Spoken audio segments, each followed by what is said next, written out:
Boa noite, irmãos. Coisa boa estarmos juntos mais uma quarta-feira para louvarmos ao Senhor e principalmente colocarmos a nossa vida diante dele, né? Temos a oportunidade também de mais uma vez estarmos estudando a palavra. Confesso, irmãos, nunca tinha feito a exposição dele, então tem sido abençoador para a minha vida. E agora a gente começa a se questionar qual será a próxima exposição que a gente vai entrar. Há tantas opções que a gente fica com uma dúvida boa, né? De qual caminho a gente vai percorrer, mas Deus tem enchido o nosso coração, levado a gente a pensar em uma realidade que eu tenho certeza que os irmãos vão ficar muito felizes quando a gente anunciar.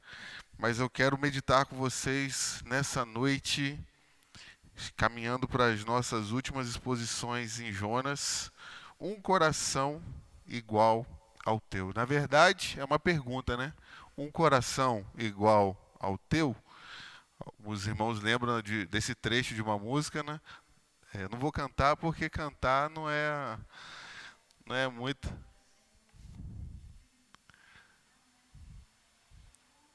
Exatamente. Só que eu não vou fazer essa performance, irmão, porque eu não tenho esse talento que a irmã carrega. Mas um coração igual ao teu. Abra comigo em Jonas, livro do profeta Jonas, capítulo 4, a partir do verso de número 1.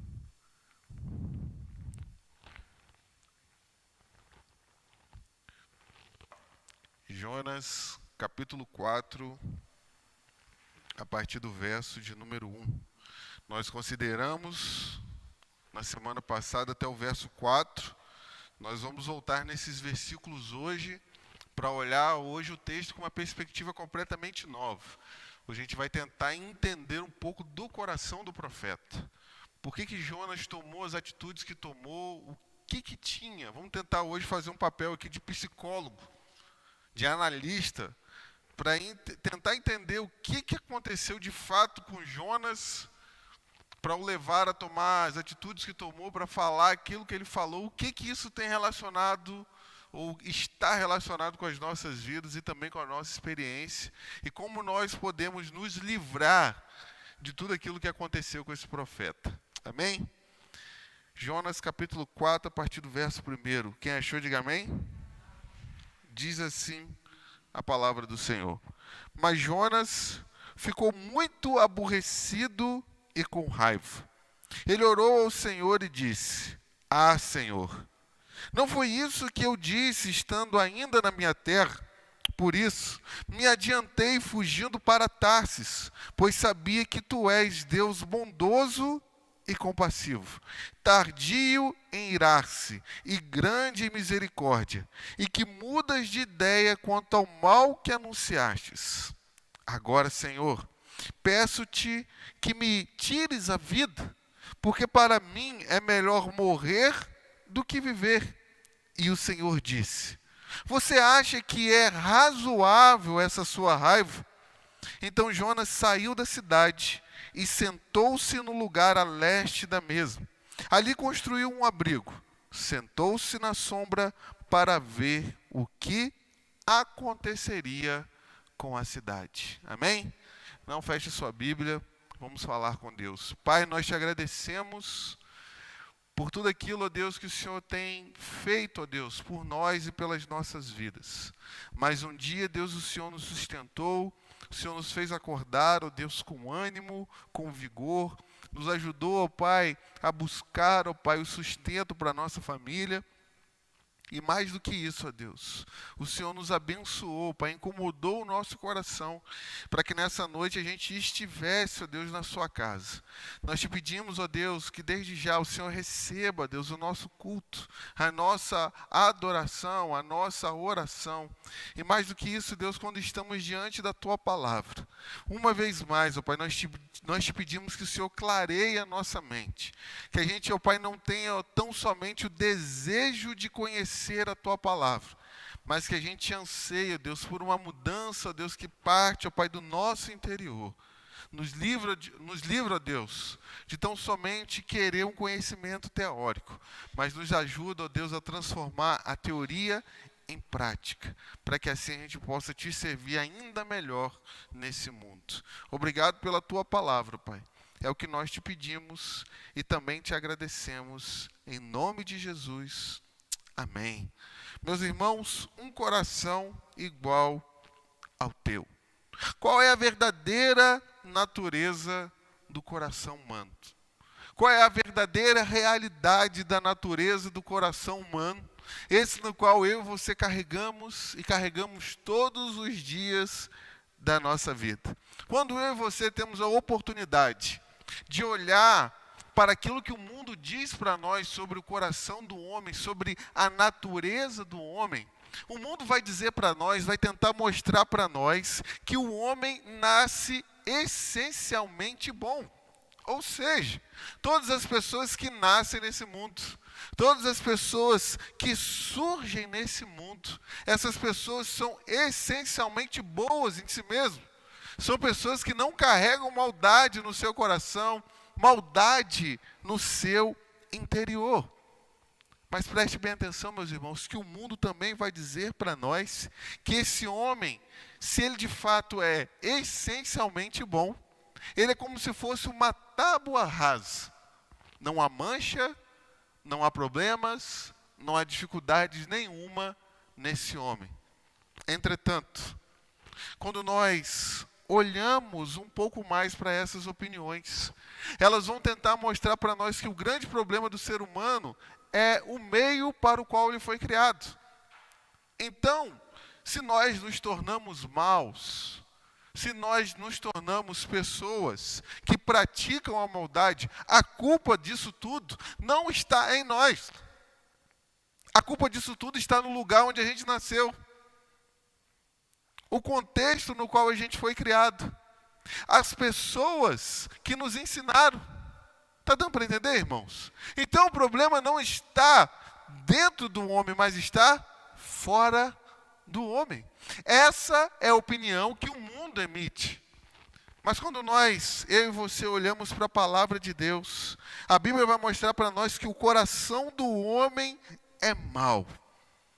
E que de fato ele pode revelar uma maldade sem igual, capaz de cometer atrocidades que eu e você ficamos até de boca aberta com aquilo que se passa na nossa mente, no nosso coração, a capacidade que eu e você temos de praticar o mal. Pergunta para nós: precisamos ensinar os nossos filhos a mentir?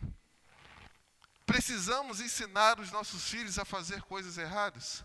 Precisamos ensinar os nossos filhos o caminho da transgressão? Lógico que não, porque nós já nascemos portando essa maldade no nosso interior.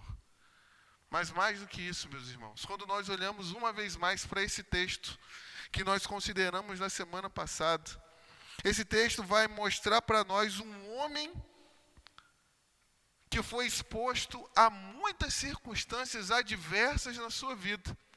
E o fato de ter enfrentado essas circunstâncias adversas fez vir à tona o que de fato ele guardava onde? No seu coração. Deu para entender? As circunstâncias difíceis e complicadas que a vida e que o próprio Deus colocou esse homem fez vir à tona quem de fato ele era e o que de fato estava guardado no seu coração.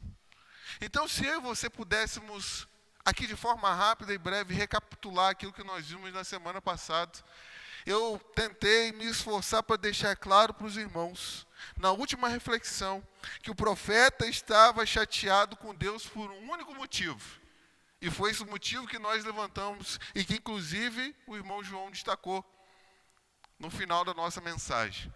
Porque Deus não havia feito aquilo que o profeta queria. Deus não havia realizado aquilo que de fato Jonas queria. Não foi feita a vontade dele, mas foi feita a vontade de Deus. E por ter sido feita a vontade de Deus, Jonas ficou chateado e decepcionado com Deus.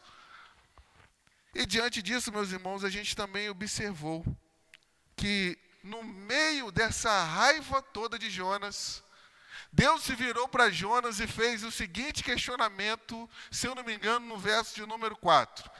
É razoável essa sua raiva? Você tem motivo suficiente para estar irado comigo por aquilo que eu fiz, pela atitude que eu tomei, pela decisão na qual eu entendi que era o melhor para essas pessoas? E Jonas vai responder para Deus no verso de número 3. Antes mesmo de Deus ter perguntado para ele, que era de fato razoável, que ele exigisse a sua morte. Sendo assim, meus irmãos, a grande questão que eu quero trabalhar com vocês nessa noite é a seguinte: como um homem, preste bem atenção, como um homem que experimentou a graça e a manifestação do poder de Deus pode ter reações suicidas? Pode ter reações essas adversas à sua vida? Pode querer a morte, mesmo tendo visto a manifestação do poder de Deus? Está dando para entender? Você tem um ápice, você chega num ponto em que você vê a obra de Deus sendo manifestada e isso sendo feito de forma poderosa. E no final de tudo, como eu disse semana passada também, poderíamos chegar no capítulo 3, verso de número 10 de Jonas e falar assim: meus irmãos, fechamos essa exposição. Que texto maravilhoso.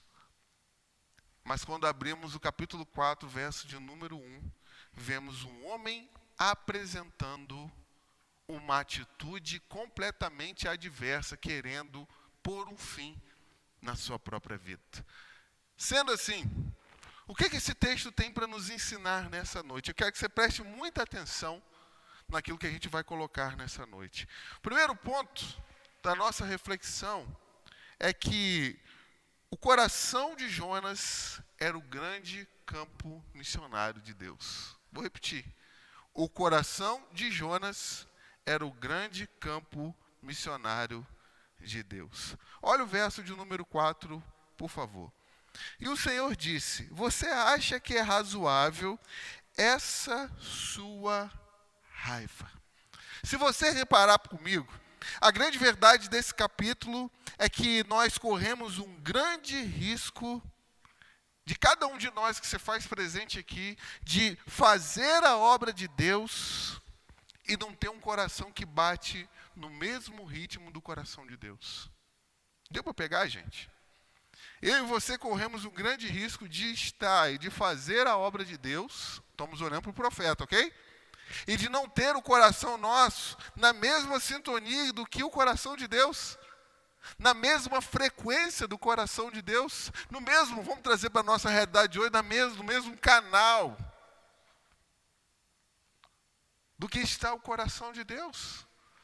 Porque Jonas, de fato, ele apresenta isso para nós. E a primeira coisa que eu quero destacar dentro desse ponto de número 1 é que a experiência do ministério pode revelar muita coisa do nosso coração.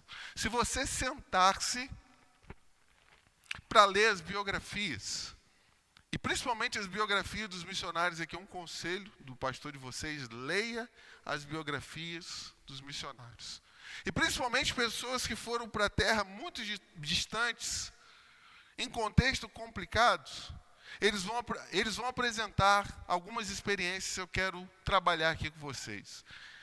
Perceba comigo uma pessoa, tente imaginar, que ela foi retirada do seu contexto familiar. Como se não bastasse ter sido retirado do seu contexto familiar, ela agora está num campo missionário, trabalhando sob pressão nunca antes encontrada, nunca antes experimentada, e como se não bastasse isso, essa pessoa não vê os resultados acontecendo. Conseguiram? Primeiro passo: você está longe da sua casa. Segundo passo, você está no campo trabalhando, e o fato de você estar nesse campo trabalhando, você está tendo experiência que você nunca teve, sendo pressionado. E como se não bastasse isso, você não vê os resultados acontecendo.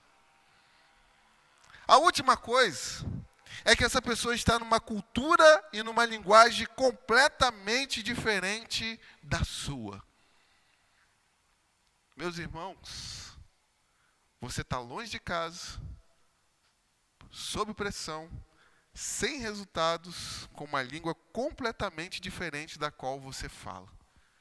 Diante dessas circunstâncias, você pode ter certeza que no meio de todas essas pressões, o seu coração pode trazer coisas à tona de que você nem imaginava.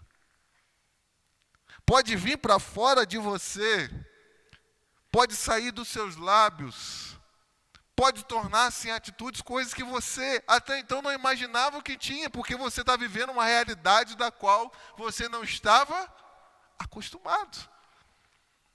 E como se não bastasse isso, meus irmãos, o que fica claro para nós é que muitas vezes Deus nos coloca sobre essas pressões para que a gente consiga pôr para fora aquilo que de fato está no nosso coração. Observe que, olhando para Jonas agora, Deus tira ele de Israel, faz ele experimentar muitas coisas que nós vamos rever aqui agora, coloca ele sob uma pressão inimaginável da qual ele não esperava, para que tão somente acontecesse algo com Jonas. Jonas, o que de fato está no seu coração? O que de fato está no seu interior? Mas ainda dentro desse ponto sobre o coração de Jonas ser um campo missionário de Deus, é que vida com Deus, meus irmãos, é mais importante do que trabalho para Deus. Essa frase vocês vão ouvir enquanto eu estiver aqui. Vida com Deus precede trabalho para Deus. Olha o verso de número 6. Então o Senhor fez crescer uma planta por cima de Jonas, para que fizesse sombra sobre a sua cabeça, a fim de o livrar do seu desconforto. Pergunta: a missão não havia acabado? Jonas já não havia feito aquilo que Deus havia pedido para ele?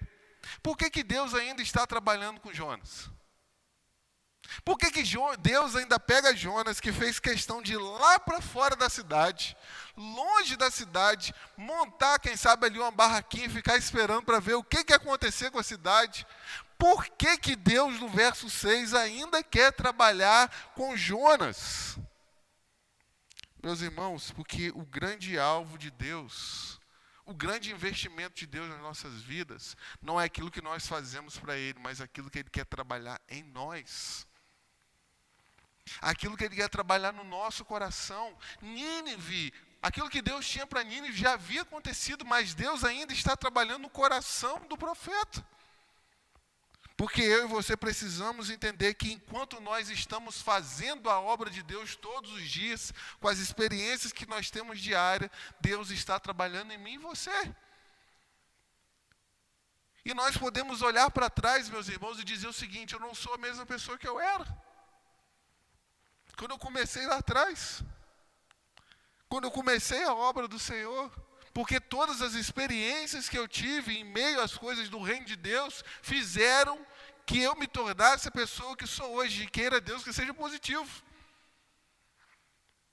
Porque a maior perspectiva e intenção de Deus é não querer só que frutos estejam através da nossa vida, mas que haja frutos em nossas vidas. Em nossas vidas. Porque trazendo para mim e para você agora, o maior campo missionário de Deus não é nas pessoas que estão ao nosso redor, mas é primeiro o nosso coração. Isso é sério, gente. Isso é sério.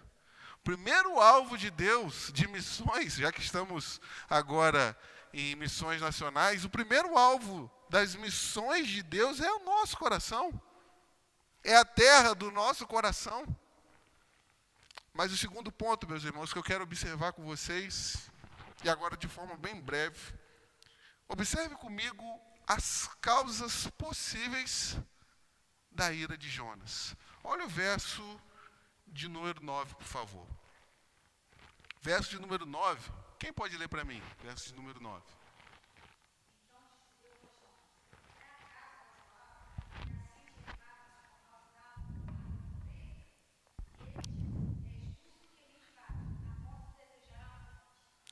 Perceba a linguagem de Jonas. Alguém que está angustiado, alguém que está cansado e alguém que está saturado de tudo que está acontecendo, completamente insatisfeito diante da realidade que está nos olhos ou diante dos olhos dele. E a primeira coisa que eu quero destacar aqui é que Jonas estava irado por causa das circunstâncias cansativas que ele enfrentou. Vamos fazer um retrospecto aqui. Preste bem atenção. Fuga, tempestade, fundo do mar, ventre do peixe e expectativas frustradas. É que às vezes a gente pega o livro de Jonas e acha que o capítulo 1 aconteceu em 1 ano, o capítulo 2, 2 anos depois, o capítulo 3, 5 anos depois e o capítulo 4, 10 anos depois. Mas nós estamos numa história que foi acontecendo consecutivamente. E desde o capítulo 1, verso de número 3, quando Deus, a palavra do Senhor veio a Jonas, filho de Amitai, dizendo: levante-se e pregue a grande cidade de Nínive, porque a sua maldade subiu até a minha vida. Esse homem não parou mais. Ele foge para o porto de Jope. Desce o porto de Jope, entra no navio. No navio desce para o porão. Do porão sobe para discutir com os marinheiros por causa da tempestade. Da tempestade ele vai para o mar. Do mar para o fundo do mar. Do fundo do mar para dentro do peixe. De dentro do peixe ele vai para a beirada da chegada de Nínive. Vamos colocar assim. Em Nínive ele percorre um dia pregando. E agora, depois da pregação dele, de tudo der certo, ele vai para fora e fica frustrado com Deus. Esse homem parou, gente? Ele parou para respirar? Então você vê uma pessoa que está extremamente esgotada emocionalmente. E o esgotamento dele emocional foi tão somente uma madeira seca para o coração dele que estava pegando fogo em ira. Foi um combustível para ele colocar para fora o que estava dentro dele.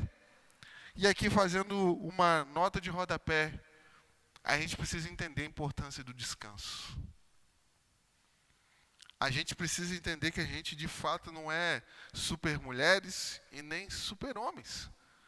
Porque o cansaço, o estresse, o esgotamento emocional pode levar você a tomar atitudes impensadas. Quer ver um exemplo? Abra sua Bíblia comigo aí, por favor, em Jeremias. Deixa marcado aí Jonas e vai para Neemias, capítulo 20. Jeremias 20.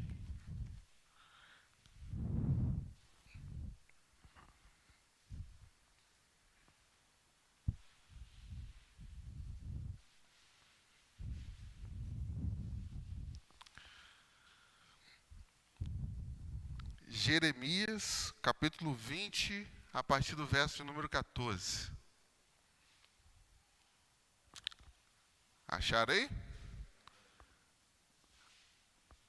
Olha o que esse texto diz para nós. Maldito o dia em que nasci. Não seja bendito o dia em que minha mãe me deu a luz. Maldito o homem que deu a notícia a meu pai, dizendo: nasceu seu filho, é um menino, causando-lhe grande alegria. Que esse homem seja como as cidades que o Senhor, sem ter compaixão, destruiu. Que ele ouça gritos de dor pela manhã e alarido de guerra ao meio-dia. Porque não me matou no ventre materno, então a minha mãe teria sido a minha sepultura e ela teria ficado para sempre grávida. Porque saí do ventre materno tão somente para ver o trabalho e tristeza e para que se consuma de vergonha os meus dias. Meus irmãos, nesse ponto que Jeremias traz essa fala, ele está completamente esgotado. Esgotado de ter que lutar com uma nação que não se converte a Deus. Esgotado de ser perseguido por aqueles que deveriam apoiar a obra de Deus. Esgotado por não ver o povo completamente voltado para o seu Senhor. E em meio a todas essas frustrações, cansaço, ser chicoteado, ser preso, Jeremias chegou a ponto de reclamar da própria existência do seu nascimento. Mostrando para nós que o esgotamento que nós temos pode levar, muitas das vezes, a proferirmos e querer coisas que, de forma lúcida, a gente não ia desejar. Mas a segunda coisa que eu quero destacar aqui é que a ira de Jonas, ela pode estar atrelada a conflitos espirituais. Vamos pintar o quadro aqui, gente.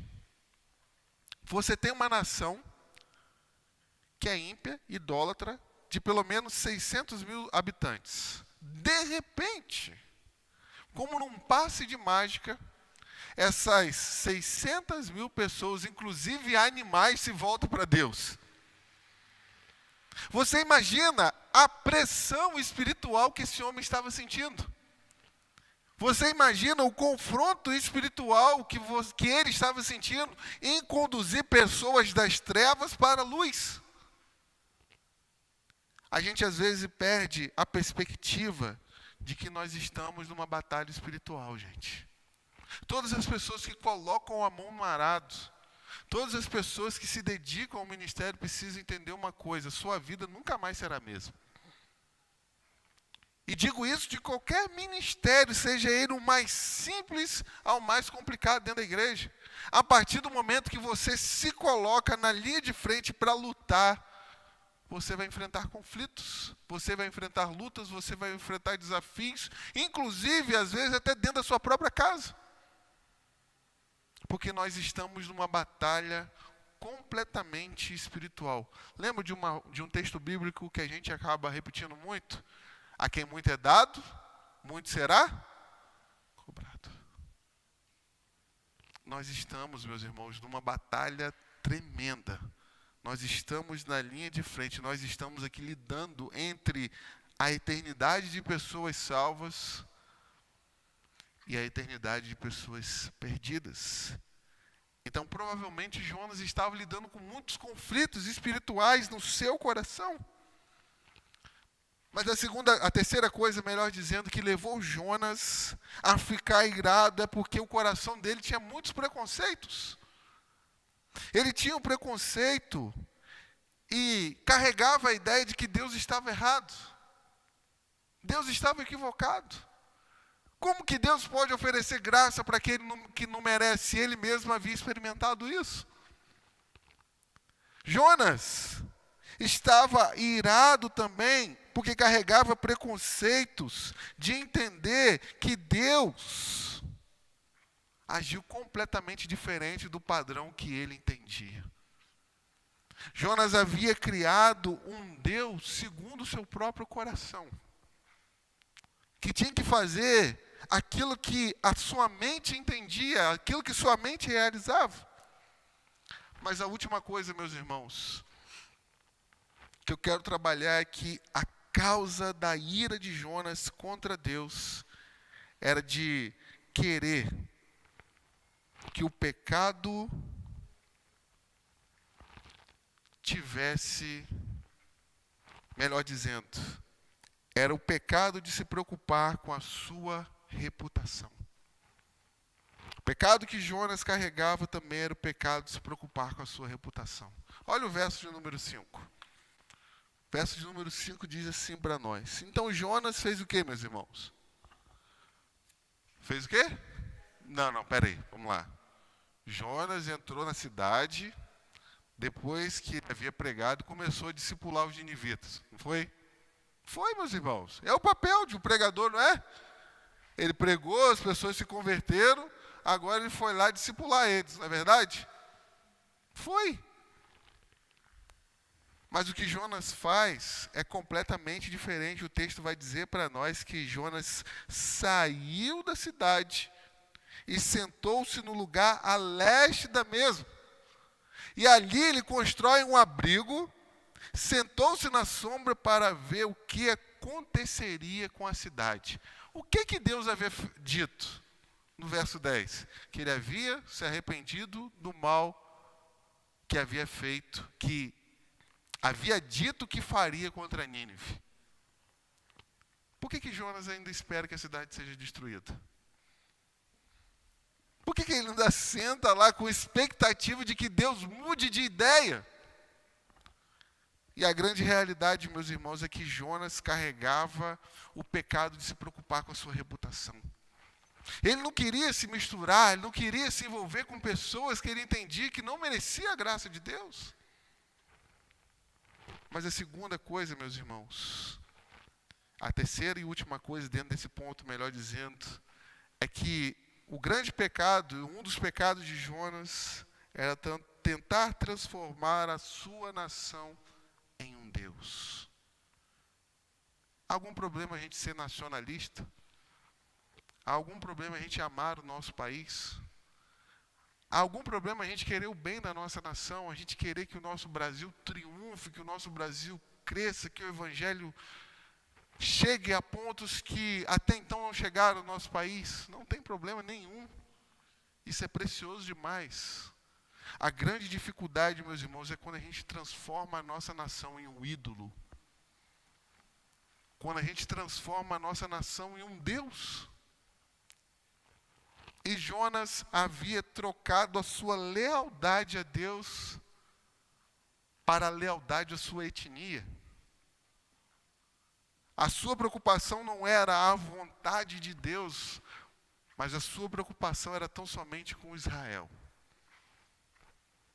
Sendo assim, a gente caminha para trazer algumas aplicações para a nossa vida. Coisas que nós precisamos nos atentar, meus irmãos.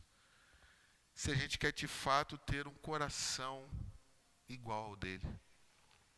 E a primeira coisa que eu quero aplicar na nossa vida é que a gente tome cuidado para não se acostumar com o sagrado. Que a gente tome cuidado para não se acostumar com o sagrado. O que é acostumar com o sagrado? Vamos olhar para Jonas aqui mais uma vez. Ele era o quê? Profeta. Ouvia a voz de Deus, pregava a palavra de Deus, instruía o povo de Deus. Mas quando veio uma situação na qual ele foi colocado sob pressão, ele revelou o que de fato tinha no seu coração. A gente corre um grande risco, meus irmãos, de se acostumar com o sagrado. A gente vê em igreja semana após semana, quarta-feira após quarta-feira, domingo após domingo, e tudo isso aqui parece normal. Está dando para entender? Tudo isso aqui parece comum. Você vai pregar, não sente mais aquele frio na barriga. Você vai ministrar para outras pessoas, você não tem mais aquele temor a Deus.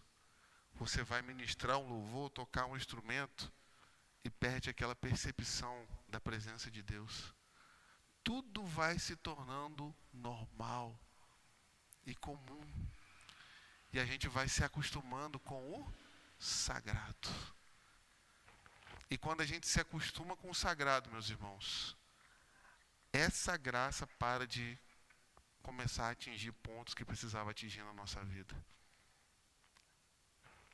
A segunda coisa que eu quero trabalhar com os irmãos, de aplicação, é que a gente cuide da nossa vida com Deus e deixe que Ele mexa nos lugares que são incômodos para nós. Porque a gente pode proteger algumas áreas da nossa vida e não deixar que Deus atinja. Não deixar que Deus mexa. Se eu não me engano, existe um texto de Efésios, capítulo 3. Abra comigo em Efésios, capítulo 3.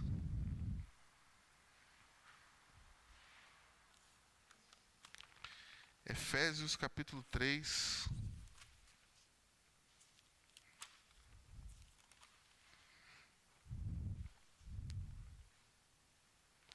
Verso de número 17.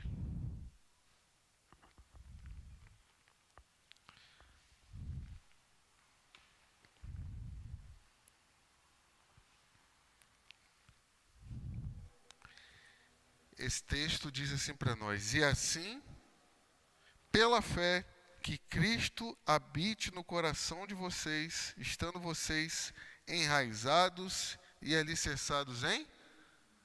Grande pergunta. Nós não somos crentes?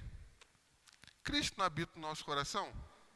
Por que Paulo escreve uma carta para os cristãos em Éfeso para pedir para que Cristo habite no coração deles?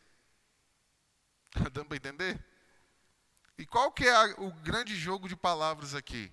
Existem duas palavras no grego para habitação. A primeira palavra no grego para habitação vai trazer a ideia de uma pessoa que vai habitar num lugar como um viajante.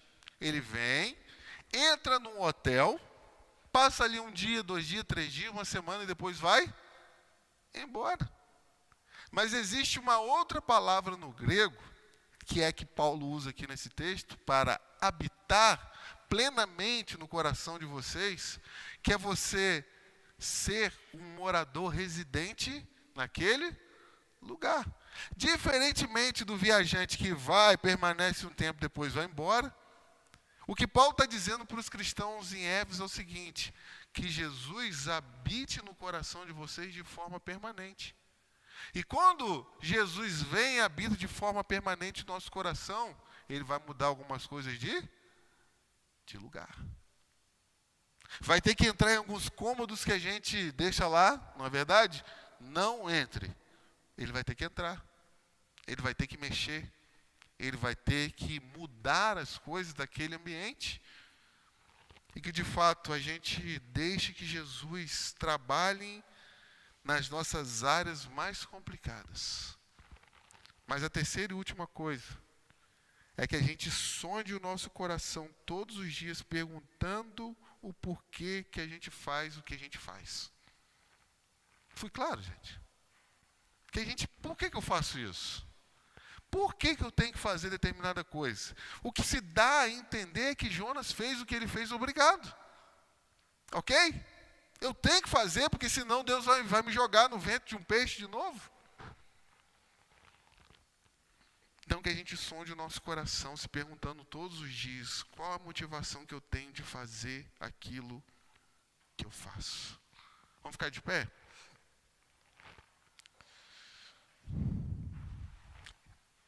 E o grande alerta para as nossas vidas é que se a gente não fizer e não der esses passos que a gente trabalhou aqui, a gente corre um grande perigo de se cansar da obra de Deus e na obra de Deus.